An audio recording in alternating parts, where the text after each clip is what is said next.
আসসালামু আলাইকুম এভরিওয়ান, সবাই কেমন আছেন? আশা করি সবাই অনেক ভালো আছেন এবং আল্লাহর রহমতে আমি অনেক ভালো আছি। তো সকালবেলা ঘুম থেকে উঠছিলাম খালার বাড়ির থেকে। উঠার পরে খালারা যে ধান মারছে, এই ধান বওয়া, তারপর ধানের যে গুঁড়া ইয়েগুলো পাচ্ছে, এগুলো খ্যার এগুলো বইতে বইতে জীবন শেষ। কিন্তু তারপরেও দেখেন, এত সকালবেলা 5টা বাজে উইঠা খালার ওখানে কাজ করে 6টা 30 আবার ওখান থেকে বের হয়ে বাড়িতে আসছি। বাড়িতে এসেই একদম কোনো দেরি না করে রেডি হয়ে পড়ছি, আর শুধু একটা বিস্কিট খাইছি রেডি হয়ে। কারণ আমার হচ্ছে প্রাইভেট আছে, আর এখন কোনোভাবেই প্রাইভেট মিস করা যাবে না, যার কারণে এত সকাল হওয়ার ক্ষেত্রেও বাড়িতে কিন্তু চলে আসছি। আমার আম্মু বলতেছে প্রাইভেটে যাওয়া লাগবে না, বাট আমি বলছি যে না, যাওয়া লাগবে। তো এদিকে বাসে উঠতে আমার অনেকটা লেট হতে লাগছিল, কিন্তু তাও যে বাসটা পাইছি এতে আমি অনেক খুশি।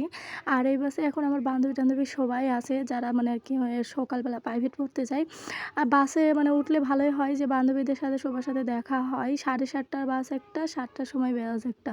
তো 7টার সময় এত চালু তো আর যাওয়া যাবে না। 8টা থেকে হচ্ছে প্রাইভেট শুরু, তো 7:30টার সময় চলে যায়। বাসে করেই বেশিরভাগ চলে যায়, কারণ এত সকালবেলা গাড়ি পাওয়া যায় না। অ্যান্ড প্রাইভেট পাওয়ার পরে এই যে বের হয়ে পড়লাম। পিছে আমার বান্ধবীরা আছে, সবাই একবার আমি পিছনেই ফালায় রেখে আমি নিজে ট্যাং চলে যাইতেছি যে তোরা যা করবি কর, আমি আগে চলে যাই। তো বের হওয়ার পরে অনেক গরম লাগছিল, 3টা চিপস নিয়েছিলাম আর একটাই আইসক্রিম নিয়েছিলাম। ওদের দুইজনকে 2টা চিপস দিছি, আর আইসক্রিমটা ওদের সাথে ভাগাভাগি করে খেতে চাইলাম, বাট ওরা আবার নিজে আইসক্রিম কিনছিল। এরপরে বাসায় আসার পরে কালকে আমার বাবা আসছে ঢাকা থেকে, আসার সময় 2টা তরমুজ নিয়ে আসছে। তো একটা তরমুজ প্রচণ্ড পরিমাণে লাল ছিল, ওইটা আমরা খেয়ে ফেলছি। আর এই একটা তরমুজ ছিল যেটা একটু কম লাল ছিল, যার এক ফালটি খেয়ে ফেলছি, আর এক ফালটি ফ্রিজে রাখা ছিল। তো আমি আইসা আমার এত পরিমাণে গরম লাগছে, যার কারণে আমি ফ্রিজটা খুইলা এই তরমুজের অর্ধেক ফালটি বের করে আমি পুরো তরমুজ খেয়ে লাইছি। আম্মু বলতেছে যে আমার জন্য কিছু রাখ। আমি বলছি আমি গরমে বাঁচতেছি না, আগে আমি নিজে খাই। তারপরে আমার আম্মুরে একটু দিছিলাম, কিন্তু এই পুরো তরমুজ একদম আমি খেয়ে ফেলছি। ছোটো তো আমার মতোই ছোটো মোটো তরমুজ, যার কারণে আমি খেয়ে ফেলছি। এনে চামচ দিয়ে তুলে খাচ্ছি, আর আমার সাথে আবার সিনহা বসে আছে, ও হা করে থাকে। তো ওরে একটু দিয়ে, ও তো আর খেতে পারে না, ছোটো বাচ্চা। তো খাওয়ার পরে আমি আবার গোসল করে আসলাম, আমার এত পরিমাণে গরম লাগছে। আর সামনে চুলগুলো একটু ঢং করে কাটছিলাম যে মেবি সুন্দর দেখাবে, কিন্তু এইটা তো আরও খ্যারের মতন দেখায়, বালা দেখায় না, আর ফুইলা থাকে। তারপরে এই যে দেখেন, আমি কত শখ করছিল যে আমার চুলটা স্ট্রেট করবো।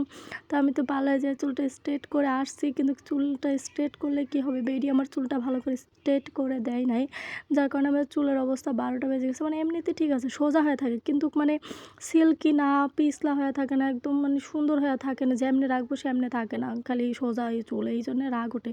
তো আমারও এমনিতে স্ট্রেটের মেশিন ছিল, তো আমি ওইটা দিয়ে মাঝে মাঝে হিটার দিয়ে ধুয়ে দিই। আর এখন আমার যদি টাকা হয় তাহলে আমি আবার কি বলে আমার চুলটা সিল্কি করে নিয়ে আসবো। তো আজকে এই পর্যন্তই।